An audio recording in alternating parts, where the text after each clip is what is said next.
በዛሬ ቀን አዲስ ወሬዎች እየወጡ ነው። አዳዲስ ወሬዎች እየወጡ ነው። ምን አይነት ወሬዎች ናቸው? ዛሬ ክስ ቦታ ቀርቦ እነ ሩትዬ እንደምታሰሩ ተነግሮ ነበር።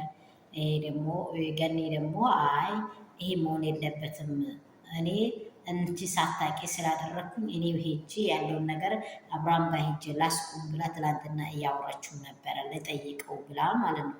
ይህንማ አንቺ አታድርጊ፣ እኛ እኔ አንቺ ፋንታ እኔ እሄዳለሁ፣ አንቺ ልጄን ተቀበይ ብላ ሩታ እንዳወራች ሁላችን ሰምተነዋል።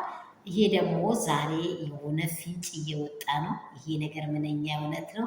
እግዚአብሔር ያንተ እውነት አድርገው ነው ብዬ የተቀበልኩት። በእውነት አብርሃም ዛሬ ትልቅ ውሳኔ እንደወሰነ እየተወራ ነው። ትናንትና በላይቭ ስትሪም አይታችኋል።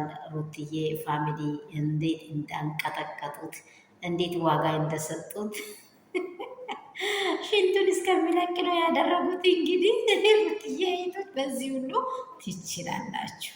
በጣም ነው የምትችሉት። በጣም በጣም ይድረስላችሁ የኔ ውዶች፣ የኔ እንቁዎች። ሰላማችሁ ብዙ ትርፍ በልልኝ። የቪዲዮ ደርሳችሁ የኔ ውዶች ላይክ፣ ሼር፣ ሰብስክራይብ አድርጉ። የሩትዬ ፋሚሊ ሁላችሁም። አሁን አብርሃም ክሱ ዛሬ እንዳነሳ ወሬ እየወጡ ነው። ሩትዬ ነፃ እንደወጠች እየተወራ ነው። እንግዲህ እግዚአብሔር ይሄን ነገር እውነት ያድርገው ብዬ እኔ በጣም ነው እንደ መሬት ነው የሳምኩት። የምር ነው የሚላችሁ።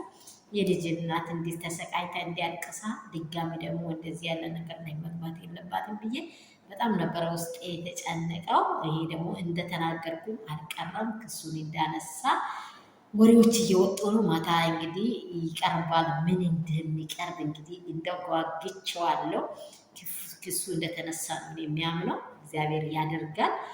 የኔ ውዶች፣ የኔ እንቆች፣ ይሄን እንዳበስራችሁ ትንፍሽ ልበል እንደ እኔ ለእናንተ ሳላደርስ እንግዲህ ወሬው እንደዚህ ዝም ልበላችሁ። የሩትዬ ፋሚሊ የኔ ውዶች፣ የኔ እንቆች፣ የጀግናዋ የአንበሳዋ የእንቋ የሀብቴ ልጆች በረከቶች እንዴት ልበላችሁ ታዲያ? ምን ላርጋችሁ? ውድድ ነው የሚያደርጋችሁ። እሺ እናንተ ትችላላችሁ።